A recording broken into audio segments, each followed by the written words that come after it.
நம்மெல்லாம் பாவிகளா இருக்கையில் அவர் நமக்காக கொடுத்த அந்த அன்பு எவ்வளவு விசேஷித்தமான ஒரு காரியமாக இருக்கிறது.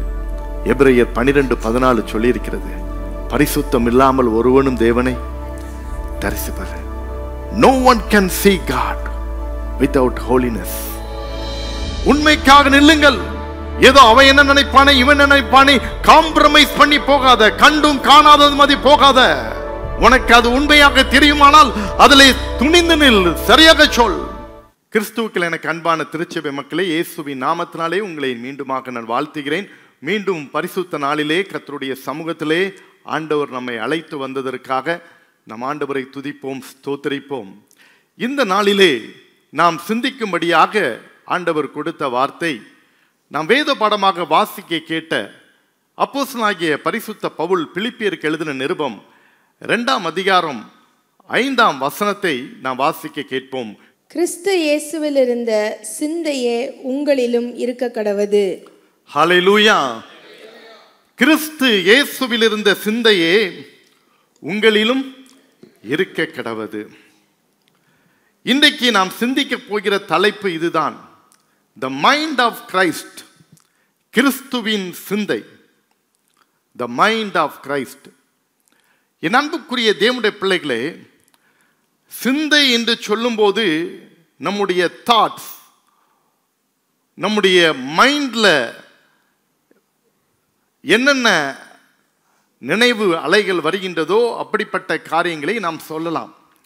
அப்போ கிறிஸ்துவின் சிந்தை, அதுதான் இன்றைக்கு நம்ம எடுக்க போகிற ஒரு தலைப்பு.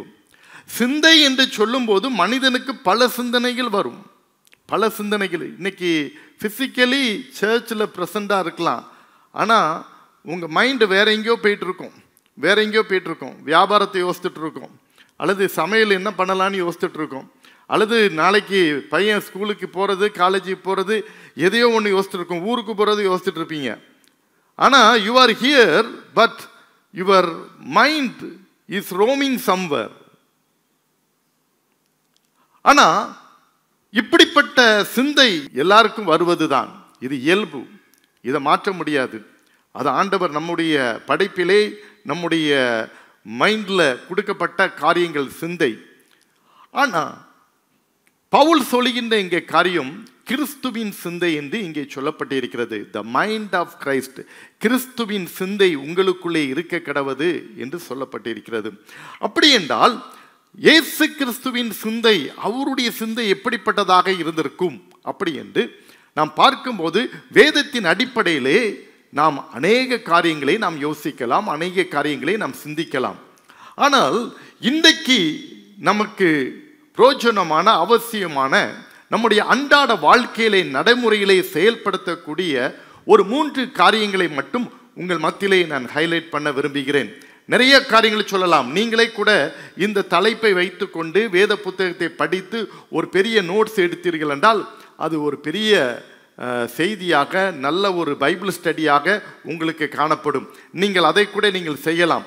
வேற ஒன்று இல்லை, பவுல் இதிலிருந்து எழுதின நிருபங்களை மட்டும் எடுத்துக்கொண்டு கிறிஸ்துவின் சிந்தனை எப்படிப்பட்ட சிந்தையாக இருந்தது அப்படிங்கிறத நம்ம பார்க்கும்போது அது ஒரு பியூட்டிஃபுல் பைபிள் ஸ்டடியாக உங்களுக்கு காணப்படும்.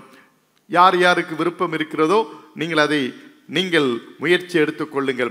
என் அன்புக்குரிய தேவனுடைய பிள்ளைகளே, கிறிஸ்துவின் சிந்தை எப்படிப்பட்ட சிந்தையை உள்ளதா இருக்கும்? முதலாவது எல்லாருக்கும் நமக்கு நன்றா புரியும்படி சொன்னால் அவருடைய சிந்தை ஒரு அன்பின் சிந்தை. ஹல்லேலூயா.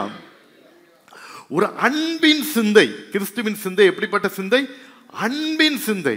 ஒருவேளை அவருடைய அன்பிற்கு யாருமே ஈடு இணையாக முடியாது. மனிதர்களுடைய அன்பையும் அவருடைய அன்பையும் சொல்லும்போது அது unmatchable, incomparable. we cannot compare at all.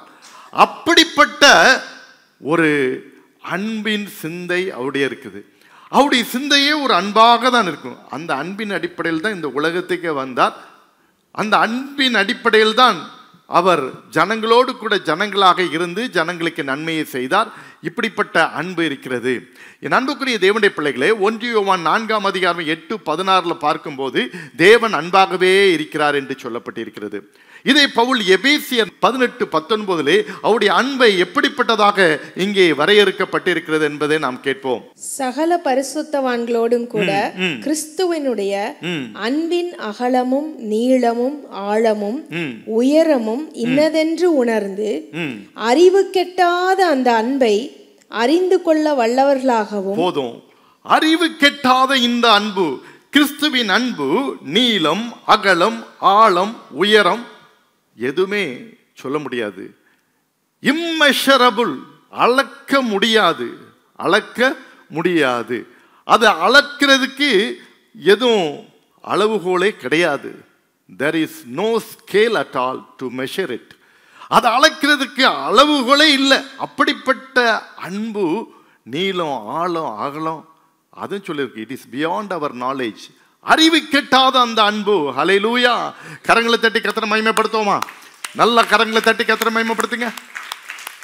அறிவு கெட்டாத அந்த அன்பு நம்ம எந்த விதத்திலும் நாம் கம்பேர் பண்ண முடியாது. யோவான் எழுதும்போது எழுதுகிறார்,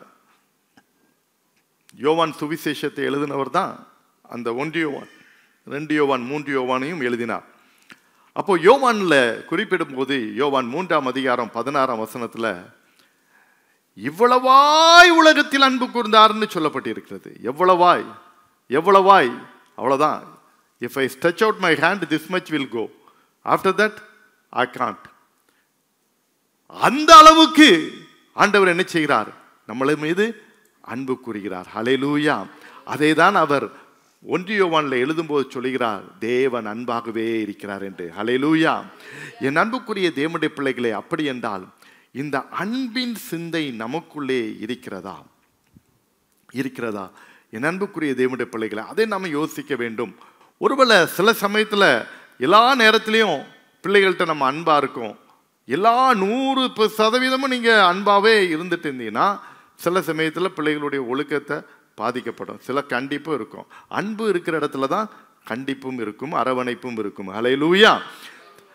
அதே போல என் அன்புக்குரிய தேவனுடைய பிள்ளைகளை, வீணான கசப்புகள், வீணான எரிச்சல்கள், வீணான பொறாமைகள், இதெல்லாம் அன்பை என்ன செய்யும்?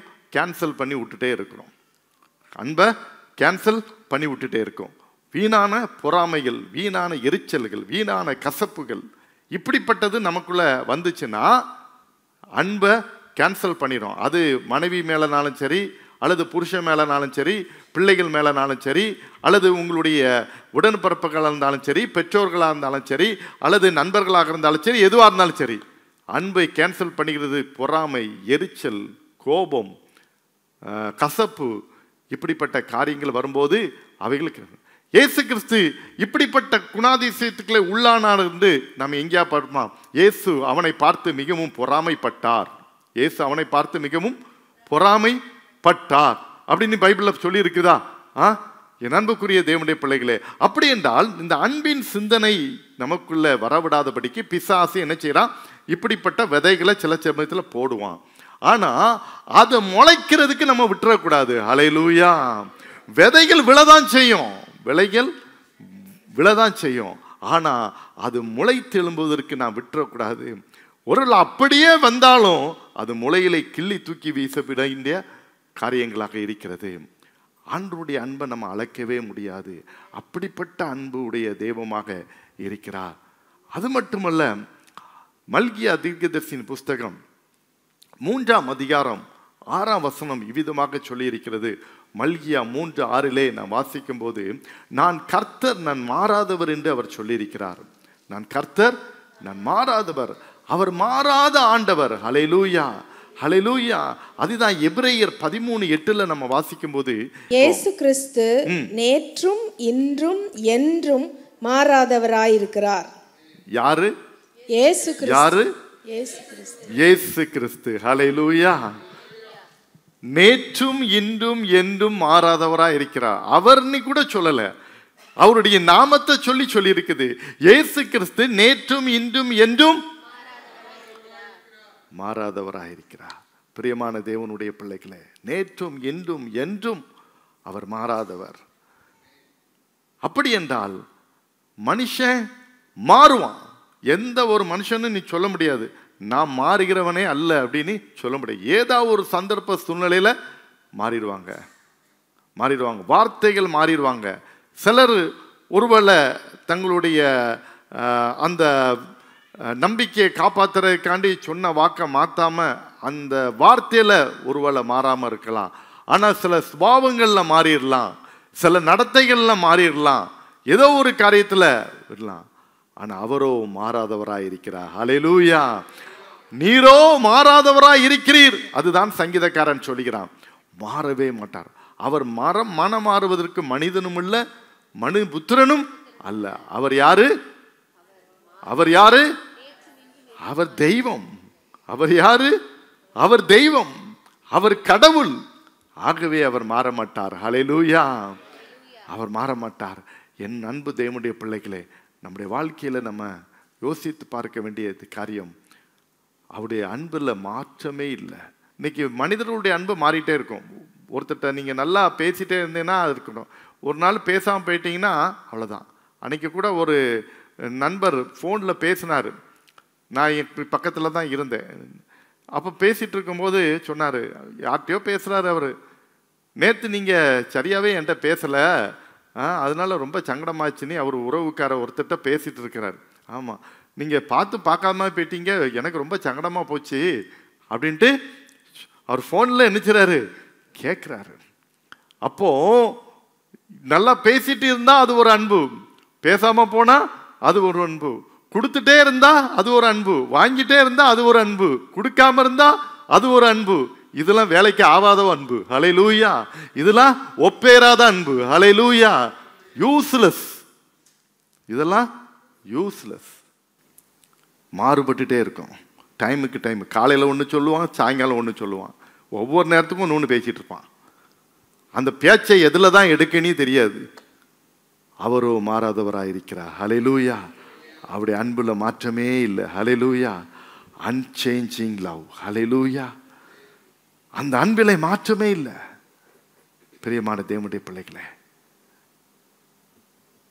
எல்லாவற்றிற்கும் மேலாக இந்த மாதிரி ஒரு அன்பை எங்கேயுமே பார்க்க முடியாதுன்னா ரோமர் 5ஆம் அதிகாரம் 8ஆம் வசனத்திலே வேதம் தெளிவாக சொல்லியிருக்கிறது. நாம் பாவிகளாய் இருக்கையில் கிறிஸ்து நமக்காக மரித்ததினாலே தேவன் நம்மேல் வைத்த தமது அன்பை விளங்க பண்ணுகிறார். ஹல்லேலூயா. ஹல்லேலூயா.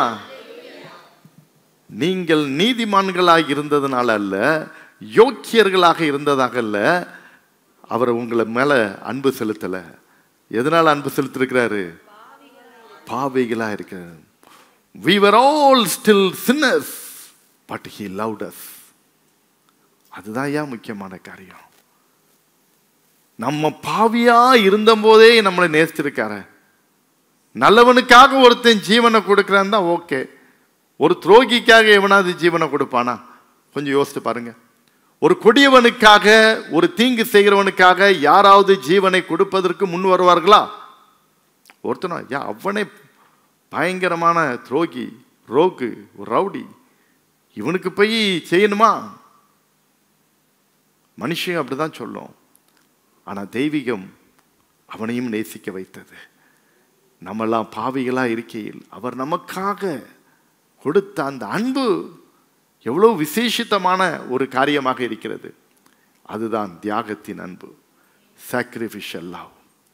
பிரியமான தேவனுடைய பிள்ளைகளே, அப்படிப்பட்ட தியாகத்தின் அன்பை இன்னைக்கு உலகத்தில் எங்கேயுமே பார்க்க முடியாது. ரேரா எங்கேயாவது இருக்கலாம். சொந்த ஒரு நண்பனுக்காக அல்லது யாராவது உறவுக்காரங்களுக்காக ரொம்ப முன்னின்று செய்கிற காரியமா இருக்கலாம். அது கூட பின்னால் ஏதாவது ஒன்று ஆயிரும். இவ்வளோ கடந்து செய்தும் ஒரு நன்றி இருக்கா அப்படின்னு கூட சொல்ல வந்துடும். இப்படி செய்து என்ன பிரயோஜனம் அப்படிங்கிறோட மனுஷர் சொல்ல முடியும். ஆனால் இயேசு நமக்காக தன்னையே ஜீவ பலியாக ஒப்பு கொடுத்தார். அன்பின் உச்சக்கட்டம் அதுதான். அன்பின் உச்சக்கட்டம் அதுதான். அவ்வளோ தியாகத்தையும் செய்துட்டு அவர் உங்கள்கிட்ட என்ன கதை கேட்குறாரு? உனக்காக நான் மரித்தேனே, எனக்காக நீ என்ன செய்தா? அப்ப நீ என்ன செய்தான்னு கேட்கும் போது நம்மளை என்ன செய்ய வைக்கிறாரு? உன்னை நேசித்த அந்த தெய்வத்தை நீ நேசி, அவர் மீது அன்பு கூறு, அதுதான் கொடுக்கிறார். இதுதான் அன்றைக்கு யோவான் எழுதின சுவிசேஷம் 21ஆம் அதிகாரத்திலே இயேசு பேதுருட்ட கேட்ட கேள்வி இதுதான். யோனாவின் குமாரனாகிய சீமோனே, நீ என்னை நேசிக்கிறாயா?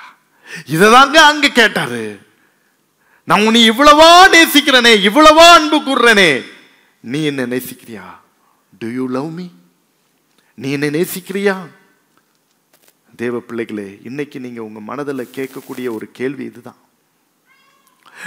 நான் ஆண்டவரை நேசிப்பேனானால் அவருடைய சிந்தை எனக்குள்ள வந்துடும். ஹல்லேலூயா, ஹல்லேலூயா. அவருடைய அன்பின் சிந்தை எனக்குள்ள வரணும்னா வேற ஒண்ணும் இல்லை, நான் அவரை நேசிக்க வேண்டும். என்னை நேசிக்கிற தெய்வத்தை நான் நேசிக்க வேண்டும்.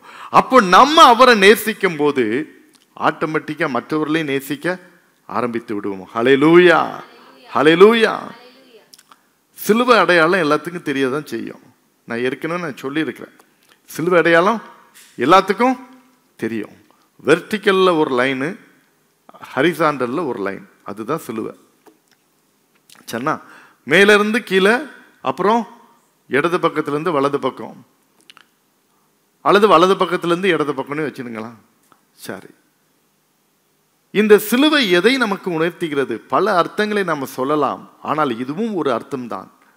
இந்த சிலுவை மனிதனுக்கும் இறைவனுக்கும் உள்ள ஒரு தொடர்பு, இறைவனுக்கும் மனிதனுக்கும் உள்ள ஒரு தொடர்பு, அதுதான் இந்த வெர்டிக்கல் லைன் நமக்கு கொடுக்கிறது.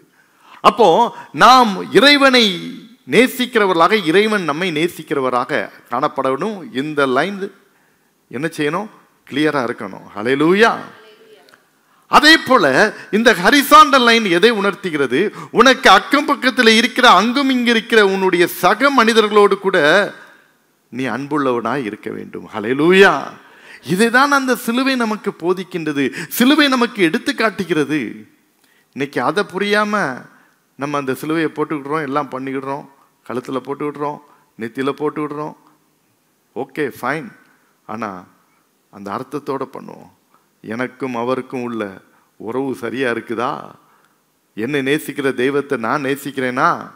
அதே போல நான் மற்றவர்களோடு கூட நான் அன்புள்ளவனாக இருக்கிறேனா? மற்றவர்களை நம்ம நேசிக்கிறேன்னா ஒரே ஒரு தான் பேசிக், ஏற்கனவே நான் உங்கள்கிட்ட சொல்லிட்டேன்.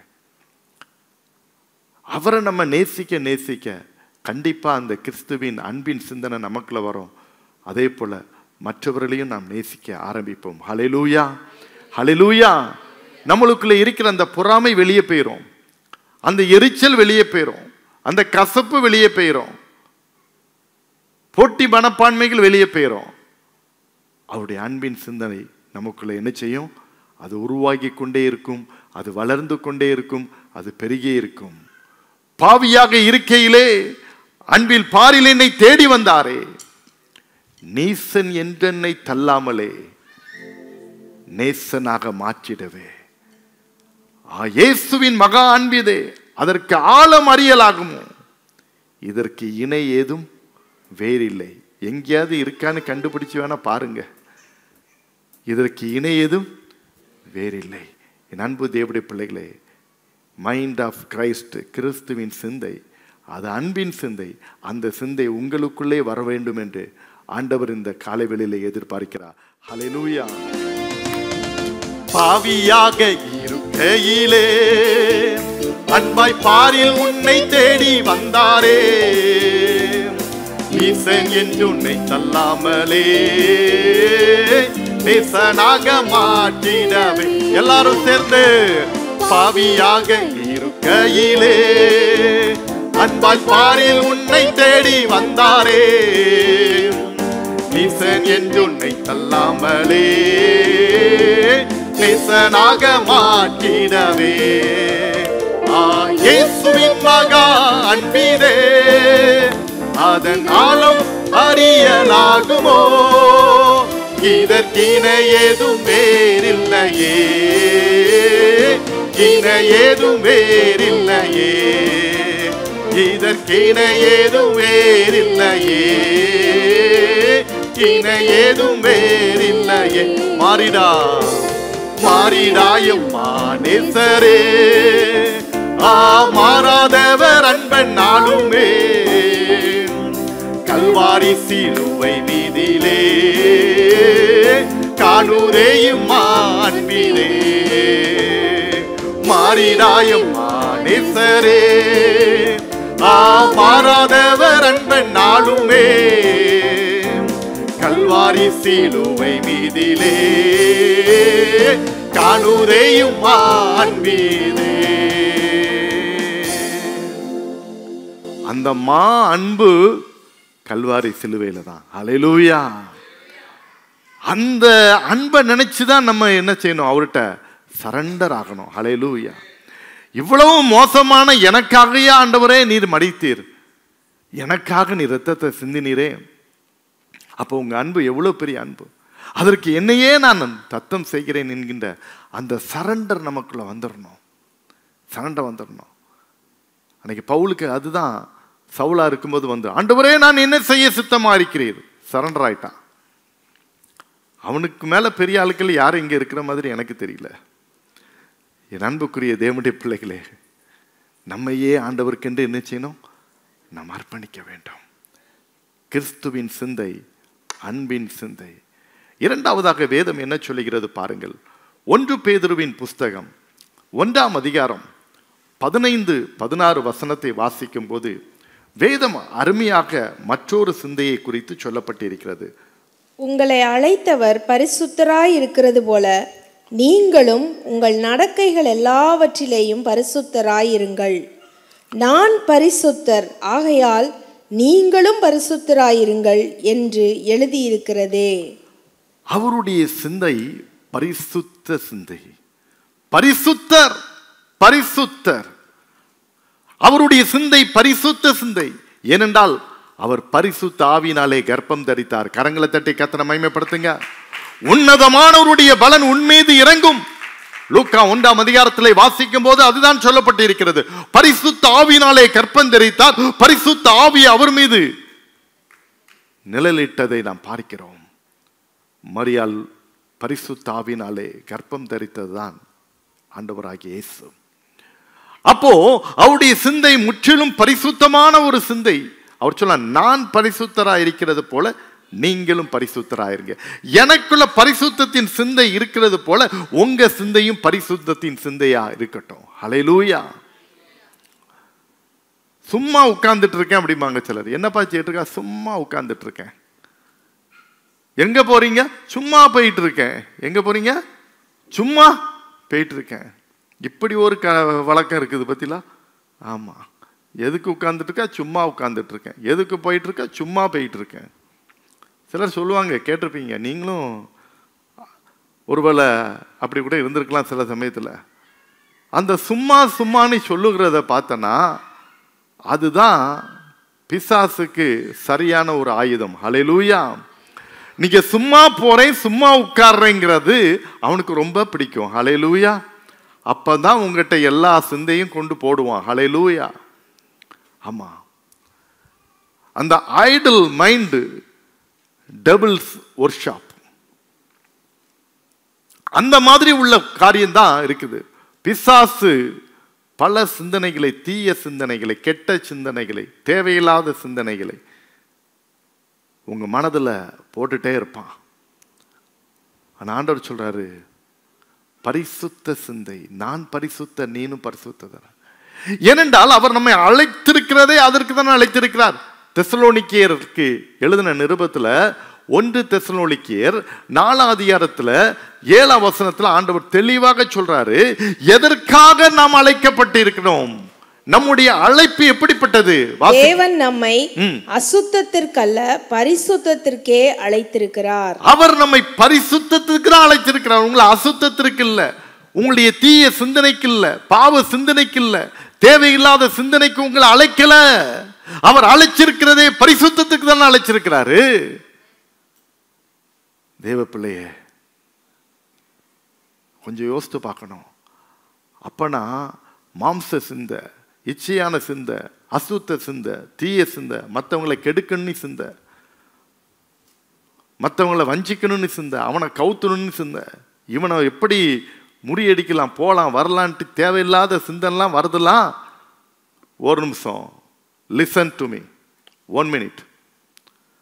இப்படிப்பட்ட சிந்தை வரும்போது நீங்கள் அடையாளம் காண வேண்டும். எப்படி அடையாளம் காண வேண்டும்?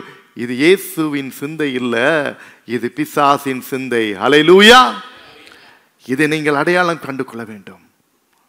இது டெவில். இப்படிப்பட்ட சிந்தை எனக்குள்ளே கொண்டு போடுவது பிசாசு. Be alert, careful. அவன் ஈஸியா உங்களை கவுத்த பார்ப்பான்.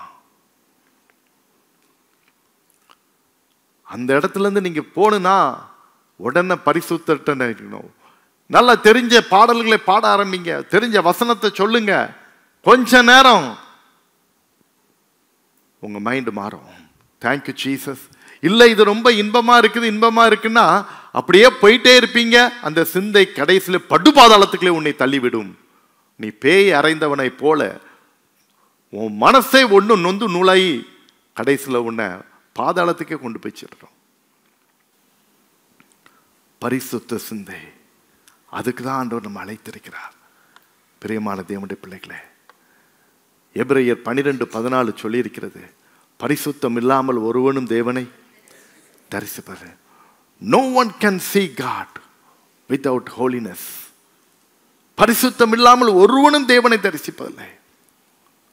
ஆண்டவர் சொன்னார் மோசேயை பார்த்து, மோசே, you are standing in the holy land, remove your sandals, then only I will speak to you. அப்ப அந்த பரிசுத்தமான இடத்துல எந்த காரியங்கள் அந்த பரிசுத்த குலைச்சலாக இருக்கிறதோ அது கலட்டப்பட வேண்டும், அகற்றப்பட வேண்டும். உதாரணத்துக்காக நான் சொல்றேன் அதை. அங்கே ஒருவேளை அந்த சாண்டல் தான் ஒரு பிரச்சனையா இருந்துச்சு. ஆனா நம்ம வாழ்க்கையில இருக்கிற எந்த சுபாவம் அதற்கு தடையா இருக்கிறது? யோசித்து பாருங்க. உன் பரிசுத்தத்தை குலைக்கிறதற்கு எது அங்க தடை கற்களா, முட்டு கற்களா போடப்பட்டிருக்கிறது? ஆண்டவரை நீ தரிசிக்க முடியாதபடிக்கு, அவர் உனக்குள்ளே வாசம் செய்யப்படும்படிக்கு, அவர் உனக்குள்ளே காட்சியளிக்க முடியாதபடிக்கு எது உன்னை தடை பண்ணுகிறது? that should be removed. அது முதலாவது என்ன செய்யணும்? வெளியே போகணும். அப்பொழுதுதான் அவர் நமக்கு இருப்பார். அதான் வேதம் சொல்லுது, பரிசுத்தம் இல்லாமல் ஒருவனும் தேவனை தரிசிப்பதில்லை. என் அன்புக்குரிய தேவனுடைய பிள்ளைகளை, பரிசுத்த வாழ்க்கை இருக்கும்போது மட்டும்தான் பிசாசு நடுங்குவான். அவன் பயப்படுற ஒரு பெரிய காரியம், நீ எவ்வளோ பைபிள் படிச்சு எவ்வளோ ஜெபம் பண்றா, ஆஹா, பவுலையும் அறிவும் அப்போலோவையும் அறிவும் நீங்க யாருன்னு கேட்பான். அவன் நடுங்கிற ஒரு காரியமே உன்னுடைய பரிசுத்த வாழ்க்கையை பார்த்து தான் பிசாசு நடுங்குவான். ஹல்லேலூயா. உன்னுடைய வாழ்க்கை தேவனுக்கு உண்மையாக பரிசுத்தமான ஒரு ஜீவியமா இருக்கும் என்றால் பிசாசு உன் எல்கைக்குள்ளே வரமாட்டான். இவன் பெரிய டேஞ்சரான பேர் வலிப்பா, இவன் பெரிய டேஞ்சரான ஆளு, இவங்க போக முடியாது, இது பெரிய டேஞ்சர்.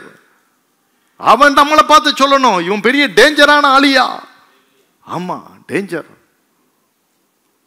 அந்த டேஞ்சரான ஆளுங்கிற பேரு பிசாசிலிருந்து நம்ம வாங்கணும்னா பரிசுத்த வாழ்க்கை தான். ஹல்லேலூயா. கரங்களை தட்டி கர்த்தரை மகிமைப்படுத்துங்க. நல்லா கரங்களை தட்டி கர்த்தரை மகிமைப்படுத்துங்க. அப்படி சொல்லிட்டானா நீங்க சரியான ட்ராக்ல நீங்க போயிட்டிருக்கீன்னு இருக்கும். அதுக்கு மாறாக இல்ல, இவன் நம்ம ஆளுதான், ஹல்லேலூயா, இவளா நம்ம ஆளு அப்படின்னா அங்க டிராப்ல விழுந்துட்டீங்கன்னு அர்த்தம். ஹல்லேலூயா. எந்த பக்கத்தில் நிற்கிறீங்க? Where is your stand? என் அன்புக்குரிய தேவனுடைய பிள்ளைகளே, பரிசுத்த வாழ்க்கை ஆண்டவர் எதிர்பார்க்கிறது. அவர் நம்மை அசுத்தத்திற்கு அல்ல, பரிசுத்தத்திற்கு அழைத்திருக்கிறார். இன்னைக்கு என் பரிசுத்த வாழ்க்கை எப்படி இருக்கிறது? ஒரு 3 காரியத்தை இந்த பரிசுத்த வாழ்க்கையிலே நம்ம டெய்லி நம்ம அலசி பார்க்கலாம். அதுதான் ஒவ்வொரு முறையும் ஆராதனையிலையும் சரி அல்லது பாவ அறிக்கை ஜெபம்னு சொல்லுவோம். மெயின்லைன் சர்ச்சில் அந்த ஜெபத்தை சொல்லிட்டு இருப்போம். செய்யத்தக்கவைகளை செய்யாமல் செய்யத்தகாதவைகளை செய்து வந்தோம், ஆனாலும் ஆண்டவரே எங்களுக்கு சுகமே இல்லை. இது வரிசையா ஒவ்வொரு ஜெபத்திலையும் சொல்லிருப்போம். சுருக்கமாக 3 காரியத்தை புரிஞ்சிடுங்க. உன்னுடைய சிந்தனை, உன்னுடைய வார்த்தை, உன்னுடைய செயல், 3லையும் நீ கரெக்டாக இருந்துச்சுன்னா, பரிசுத்தமான செயல்கள் உனக்குள்ளே இருந்தால் நீ விடுவதில்லை. Hallelujah. Your thoughts, your words and your deeds, அது பரிசுத்தமாக செயல்பட வேண்டும். ஹல்லேலூயா.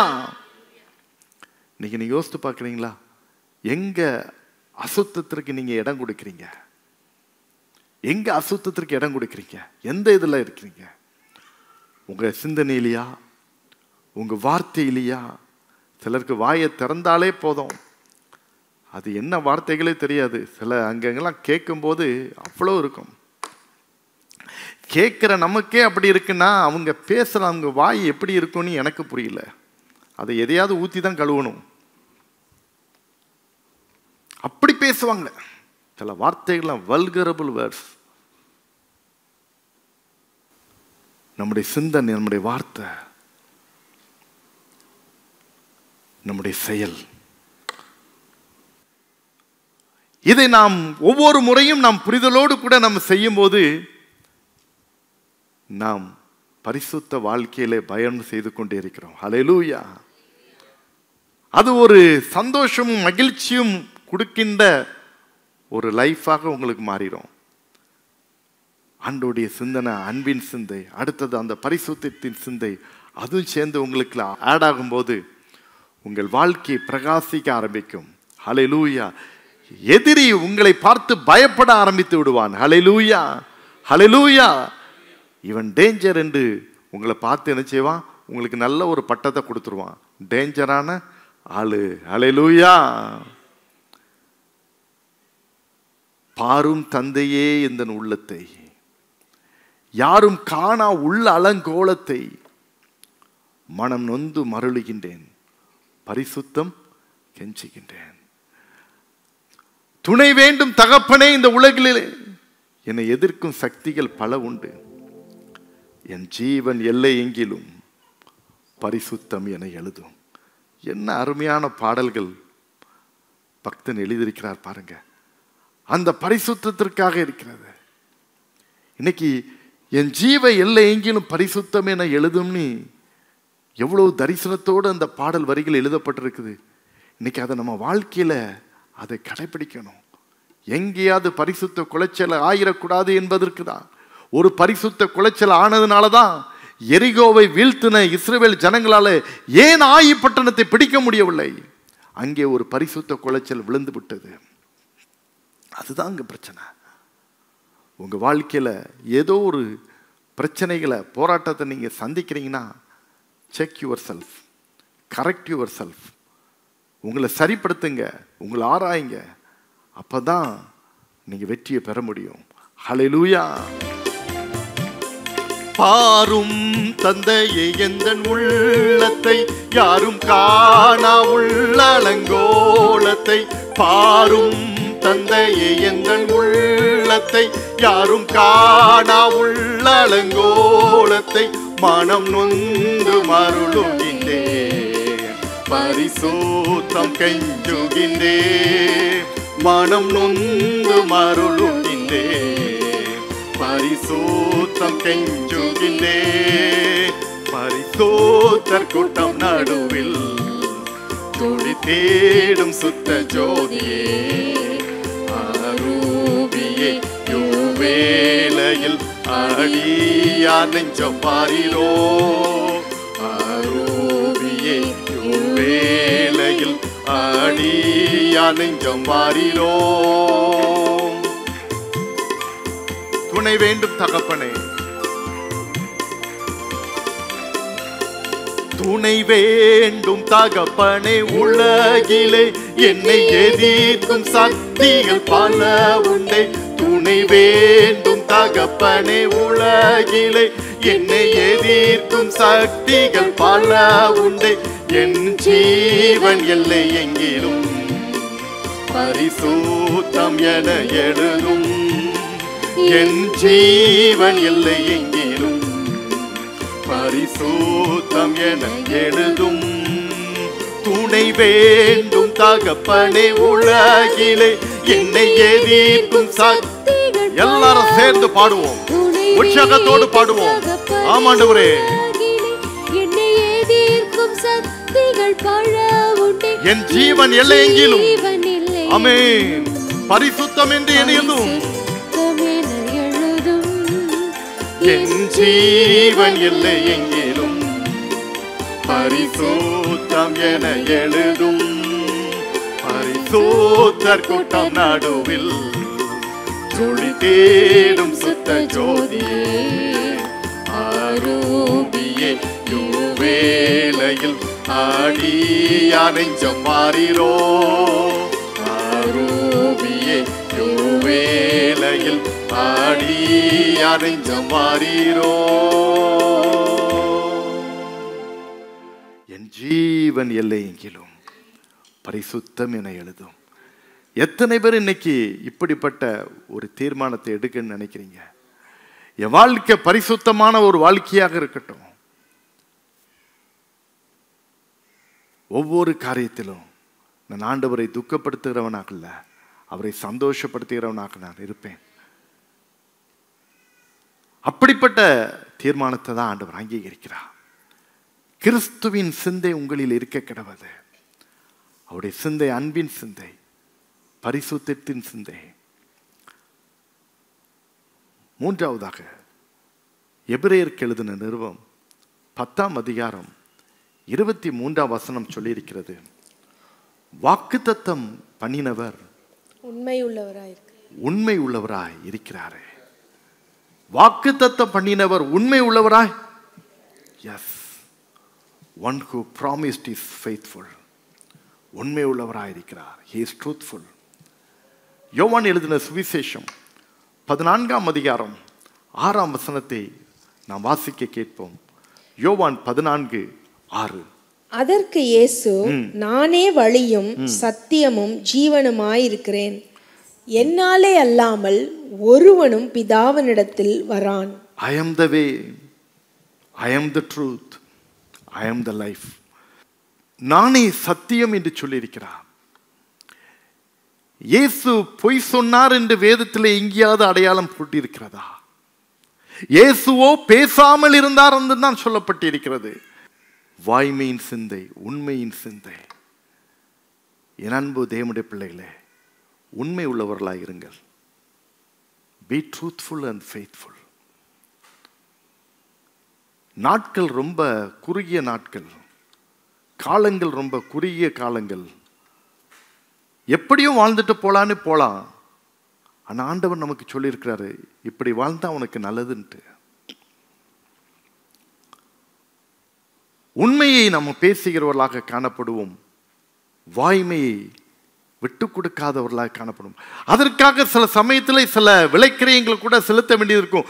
உண்மையை சொல்றதுனால சில காரியங்களை சந்திக்க கூட வேண்டியிருக்கும். பரவாயில்ல. Be stand for truth. உண்மைக்காக நில்லுங்கள். ஏதோ அவன் என்ன நினைப்பானே இவன் என்ன நினைப்பானே காம்ப்ரமைஸ் பண்ணி போகாத. கண்டும் காணாதது மாதிரி போகாத. உனக்கு அது உண்மையாக தெரியுமானால் அதிலே துணிந்து நில், சரியாக சொல். Stand for the truth. உண்மை உள்ளவர்களாக இருக்க வேண்டும். இன்னைக்கு ஏன் so many breakdowns in the families? குடும்பங்கள்ல நிறைய பிரேக் டவுன் ஆகுது, பிரச்சனைகள் வருது. ஏன்? அங்க ஒரு உண்மையற்ற தன்மை தான். உண்மையற்ற கணவன் மனைவிக்கு உண்மையா இல்ல, மனைவி கணவனுக்கு உண்மையா இல்ல, அதுதான் பிரச்சனை. உண்மையற்ற தன்மை. Be truthful. இயேசு நமக்கு மாதிரி. என் அன்புக்குரிய தேவனுடைய பிள்ளைகளே, வேலை ஸ்தலத்தில் எம்ப்ளாயருக்கு உண்மையா இல்லை, எம்ப்ளாய்க்கு சில சமயத்தில் உண்மையா இல்லை. இப்படியெல்லாம் நிறைய பிரச்சனைகள். நண்பர்களாக இருப்பாங்க, அவங்களுக்கு ஒருத்தருக்கு ஒருத்தர் ஒரு உண்மையற்ற நிலைமை. வெளியே பேசுவாங்க, அண்டர் கிரவுண்டில் ஏதோ ஒன்று நடந்துட்டு இருக்கும். முன்னால பேசுவாங்க, ஓன்னு சொல்லுவாங்க, பின்னால ஒன்று தூற்றுவாங்க. உண்மையற்ற நிலைமை. இன்னைக்கு ஒன்று சொல்லுவான், நாளைக்கு சொல்லுவான், இல்லை நான் சொல்லவே இல்லைம்பா, சொல்லிட்டு சொல்லுவான், மாற்றுவான். இவ்வளோ பணம் தான் நீ கொடுக்கணும் அப்படின்னா, இல்லை நீ இவ்வளோ தரணும்பா, கூட்டிடுவான். இருதயமே உனக்கு வெடிக்கிற மாதிரி போயிடும் அவன் போய் சொல்றதை பார்த்து. என் அன்பு தேவனுடைய பிள்ளைகளே, நீங்கள் எப்படிப்பட்டவர்களா இருக்கிறீர்கள்? உண்மை உள்ளவர்களா இருக்கிறீர்களா? ஆண்டவர் அதுதான் எதிர்பார்க்கிறார். சின்ன சின்ன காரியத்தில் கூட விளையாட்டா நம்ம சொல்ற பொய்கள் பின்னால அது விபரீதமாக கூட முடிந்து விடும். பிரியமான தேவனுடைய பிள்ளைகளே, உண்மை உள்ளவர்களாக இருங்கள். கிறிஸ்துவின் சிந்தை உண்மையின் சிந்தையாக காணப்படுகிறது. அந்த உண்மையான சிந்தை, அந்த வாய்மை, அந்த சத்தியம் நமக்குள்ளே இருக்க வேண்டும். ஆண்டவர் மத்தேயு எழுதின சுவிசேஷத்திலே ஓமையாக சொல்லும்போது அவர் சொல்லுகிறார். மத்தேயு 25ஆம் அதிகாரம் 21, 23 2 வசனத்திலையும் சொல்லும்போது, நீ கொஞ்சத்தில் உண்மையாயிரு, உன்னை நான் அநேகத்தின் மேல அதிகாரியா வைப்பேன். சின்ன காரியத்தில் உண்மையா இருந்து பழகுங்க. ஆண்டவர் பெரிய காரியத்தில் உங்களை பொறுப்பாக கொடுப்பார். நீதிமொழிகளை 28:20 விதமாக சொல்லி இருக்கிறது. யாருக்கு ஆண்டவர் பரிபூர்ண ஆசீர்வாதத்தை கொடுக்கிறார்? வாசிக்க கேட்போம். உண்மையுள்ள மனுஷன் பரிபூரண ஆசீர்வாதங்களை பெறுவான். உண்மை உள்ள மனுஷன் பரிபூரண ஆசீர்வாதத்தை பெறுவான். பிரியமான தேவனுடைய பிள்ளைகளே, பரிபூரணம் அப்படி என்றால் the fullness, the perfect or perfection. பரிபூர்ண ஆசீர்வாதம் அதுதான், ஒரு முழுமை. அந்த முழுமையான ஒரு ஆசீர்வாதத்தை நீ பெறனா உண்மையாயிரு. உன் வார்த்தையில உண்மையாயிரு, உன் செய்கையில உண்மையாயிரு. ஒரு ஒரு ப்ராமிஸ் பண்ணா மாத்தாத. நீங்க ஆண்டவர்கிட்ட எத்தனை ரூபாய் ப்ராமிஸ் பண்ணி மாத்திக்கிட்டே இருக்கிறீங்க. ஆண்டவர் அதுக்கு பார்க்காமையா இருப்பாரு? அவருக்கு தெரியாமையா இருக்கும்? how many times you are changing this that? ஆண்டவரை கன்வின்ஸ் பண்ணிட்டுலாம் இருக்கிறீங்களா? you are not faithful. நம்ம உண்மையா இருக்கிறோமா? பிரியமான தேவனுடைய பிள்ளைகளே, அதான் ஆண்டவர் கேட்கிறாரு. மனுஷன் தேவனை வஞ்சிக்கலாமா? நீங்களோ என்னை வஞ்சிக்கிறீர்கள். எதிலே உம்மை வஞ்சித்தோம் என்கிறீர்கள்? தசம பாகத்திலும் காணிக்கைகளிலும் தானே. ஹல்லேலூயா. என் அன்புக்குரிய தேவனுடைய பிள்ளைகளே, முதலாவது கடவுளுடைய காரியத்தில் நம்ம உண்மையா இருப்போம். நிறைய காரியத்தை சொல்லலாம். கடவுளுடைய காரியத்தில் என்ன செய்வோம்? உண்மையா இருப்போம். ஆண்டவருக்கு உரிய காரியங்கள், வேதத்தை வாசிக்கிறதோ, ஜெபிக்கிறதோ, குடும்ப ஜெபம் பண்றதோ, ஆலயத்துக்கு வர்றதோ, அதுல முதல்ல உண்மையா இருங்க, உண்மையா இருங்க. அடுத்தது ஆண்டவருக்கு நாம் கொடுப்பதிலே, ஆண்டவர் நமக்கு கொடுக்கின்ற சம்பாத்தியத்திலே, அவர் நமக்கு கொடுக்கின்ற ஆசீர்வாதத்திலே, அவரை கனம் பண்ணுவதிலே நீங்கள் உண்மையா இருங்க. அதுதான் தீர்க்கதரிசியை சொல்லி இருக்கிறார். தசம பாகத்திலும் காணிக்கலும். அதுல நம்ம உண்மையா இருக்கிறோமா? ஒருவேளை எனக்கு ஒரு ஆசீர்வாதம் இல்லை, எனக்கு ஒரு தருத்திரம், எனக்கு இப்படி போகுது அப்படி போகுது சொல்லி இருக்கலாம். நீங்க முதலாவது இதுல சரியா இருக்கிறீங்களா? உங்களை யோசித்து பாருங்க. ஒருவேளை நீங்கள் அது சரியா இருந்தால் அதற்காக நீங்க ஆண்டவரை துதிங்க, ஸ்தோத்திரிங்க, கர்த்தரை மகிமைப்படுத்துங்க. இன்னும் அதற்குரிய ஆசீர்வாதத்தை நீங்க பெற்றுக்கொள்வீங்க. இல்ல அந்த பகுதியிலே நான் சரியில்லை அப்படின்னா, இன்னைக்கு ஆண்டவர் உங்களுக்கு ஒரு வாய்ப்பை கொடுக்கிறாரு. அதுல உண்மை உள்ளவர்களா நீங்கள் இருக்கிறீர்களா? கர்த்தருக்குரிய காரியத்துல, ஆண்டவருக்கு உரிய காரியத்துல உண்மையா இருங்க. அவருக்கு கொடுப்பதிலே உண்மையா இருங்கள். அது மட்டும் இல்ல, இன்னும் நம்முடைய நடைமுறை வாழ்க்கையில நிறைய காரியத்துல, ஒரு திருமணம் ஒழுங்கு செய்கிறோம், ஒரு திருமண காரியம் வருது, உண்மையை சொல்லுங்க. எதுனால சரி, 1000 பொய் சொல்லியாது அந்த பழமொழியை மாத்துங்க. ஆமா, உண்மை சொல்லியே திருமணம் நடந்தது அப்படி சொல்லுங்க. அதை சொல்லி இதை சொல்லி அப்படி இப்படின்னு பில்டப் கொடுத்து, ஆமா, நிறைய I have also come across lot of things. நிறைய பார்த்துருக்கோம் சமூகத்தில். ஒருத்தர் சொல்றது, அந்த கல்யாணத்துக்காக அவங்க எதையும் சொல்லிடுவாங்க போல தெரியுது. அப்படி இப்படின்னு எதையாவது உல்டா புல்டா பண்ணி ஒரு கல்யாணம் நடத்திடுது. ஆனா அது ஆண்டவருக்கு பிரியமானதா, கர்த்தருக்கு உகந்ததான்னு யோசிக்க மாட்டேங்கிறாங்க. ஏதோ ஒன்று நடந்துருந்துங்க, முடிஞ்சிடணும், கல்யாணம் முடிஞ்சிடணும், அப்படிதான். அப்படிதான் நடக்கிறாங்கன்னு சொல்றிய. But it is pleasing to God. ஆண்டவருக்கு உகந்ததா? இதை தான் நம்ம யோசிக்கணும். உண்மையை பேசுங்கள், எதுனாலும் சரி. ஒரு வேலைக்கு போறீங்க, வேலைக்காக இது பண்றீங்கன்னா அங்கே உண்மை உள்ளவர்களாக இருங்கள். உங்களை இன்டர்வியூ இடத்துல உண்மையை பேசுங்க. பின்னால் தெரிஞ்சு வந்துச்சுன்னா உங்கள் வேலை டெர்மினேட் ஆயிரும். ஆமாம், சேரும்போதே கரெக்டான இன்ஃபர்மேஷனை சொல்லுங்கள். இல்லை ராங் இன்ஃபர்மேஷன்னா டெர்மினேட் ஆயிரும். சிலர் இப்போ போலீஸ் சர்டிஃபிகேட்லாம் கொடுத்து வேலைக்கு போயிடுவாங்க. கடைசியில் கொஞ்ச நாள் கழித்து அதை தெரிஞ்ச பிறகு அவங்க வேலை என்ன செய்யுது? டெர்மினேட். தெரியும் எனக்கு. சில நபர்களை நான் பார்த்துருக்குறேன், இன்னும் வேலை இல்லாமல் இருக்கிறாங்க. இன்னும் வேலை இல்லாமல் இருக்கிறாங்க.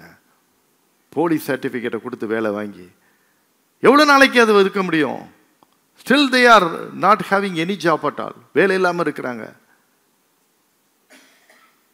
உண்மையை சொல்லுவோம். நடைமுறை வாழ்க்கையிலே, நான் உதாரணத்துக்காக சொன்னேன், திருமண காரியத்தில், வேலையின் காரியத்தில் உண்மை உள்ளவர்களாக இருங்க.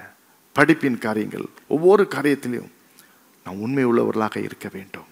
அதான் ஆண்டவர் சொல்லியிருக்கிறார், உண்மை உள்ள மனுஷன் பரிபூர்ண ஆசீர்வாதத்தை பெற்றுக்கொள்கிறான். இன்னைக்கு ஒரு தீர்மானம் எடுங்க. ஆண்டவரே, என்னை உண்மை உள்ளவனா மாற்றும். நான் அப்படி பூசி மெழுகிறதல்ல, நான் உண்மையை உரைக்க சொல்லுகிறவனாக என்னை மாற்றும். சிலருக்கு வாயில் வர்றதெல்லாம் பொய்யாக தான் இருக்கும். எதை சொன்னாலும் பொய் தான். அவங்ககிட்ட உண்மையை சல்லடை போட்டு தான் அரிக்கணும். பொய் சொல்கிறதுலே சக்கரை பொங்கல் சாப்பிட்ட மாதிரி இருக்கிற ஆட்கெல்லாம் அறுவாங்க பொழுத்துறது.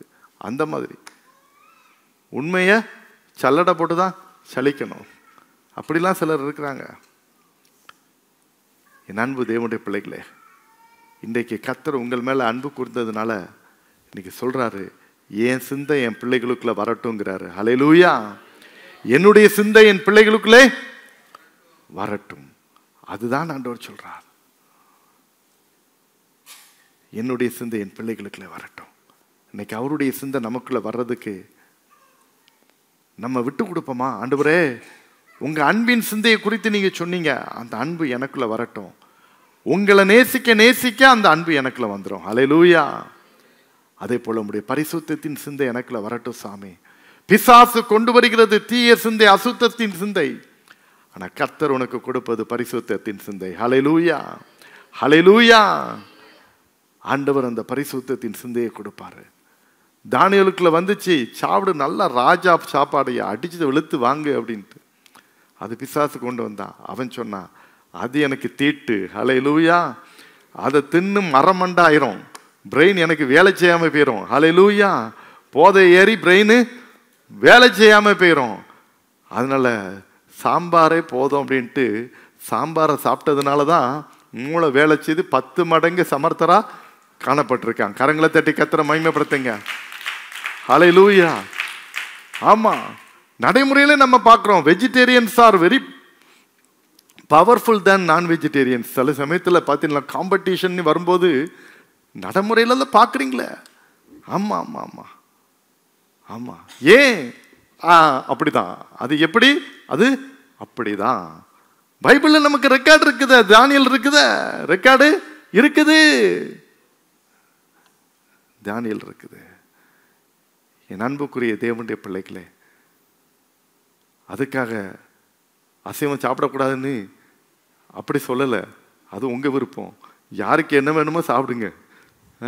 பரப்பனை, ஊர்வனை, நடப்பனை, ஓடுவனை, எதனாலும் சாப்பிடுங்க. பட் பட் பரிசுத்த குலைச்சலாகாதபடிக்கு உங்களை காத்துக்கொள்ளுங்கள். ஹல்லேலூயா. பரிசுத்த குலைச்சலாகாதபடிக்கு காத்துக்கொள்ளுங்கள். கடைசியா உண்மையை ஆண்டவருங்க. ஆண்டவரே, நீர் உண்மை உள்ளவர். அந்த உண்மை எனக்குள்ள இருக்கட்டும் சாமி.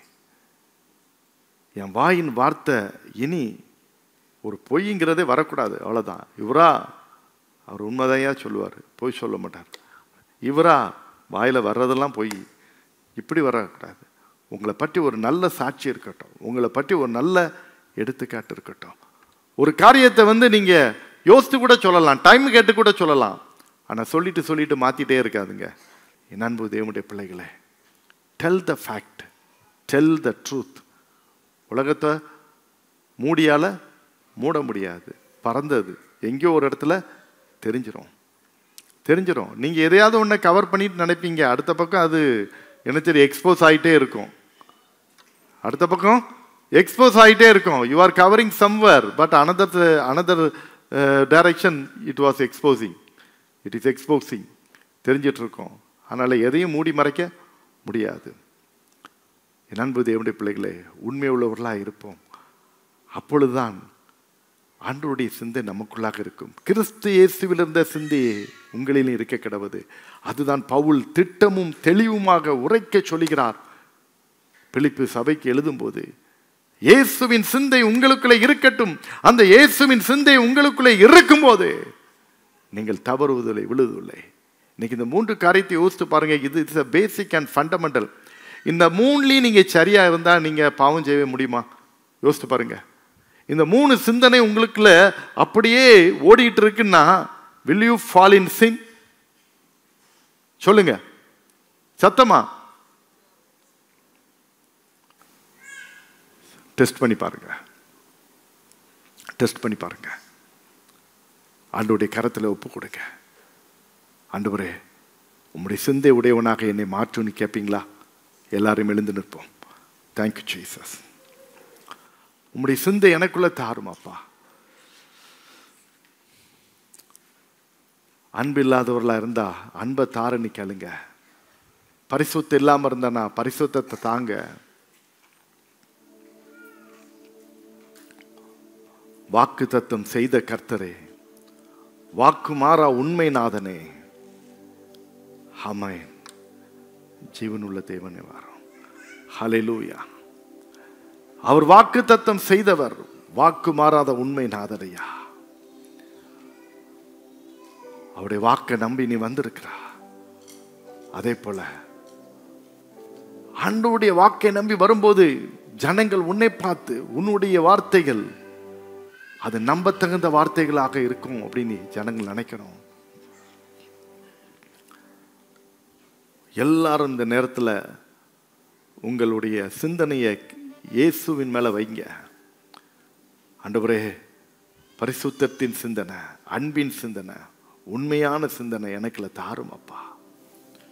எந்த இடத்துல நீங்க தவறு பண்றீங்க, எங்க நீங்க முடியல, உங்களுடைய வீக் பாயிண்ட் எங்க உங்களால இயலாமையா இருக்கீங்க, ஆண்டவர் சொல்லுங்க. ஆண்டவரே, this is my weak point, இது என்னால முடியலப்பா, எனக்கு உதவி செய்யுங்கன்னு கேளு.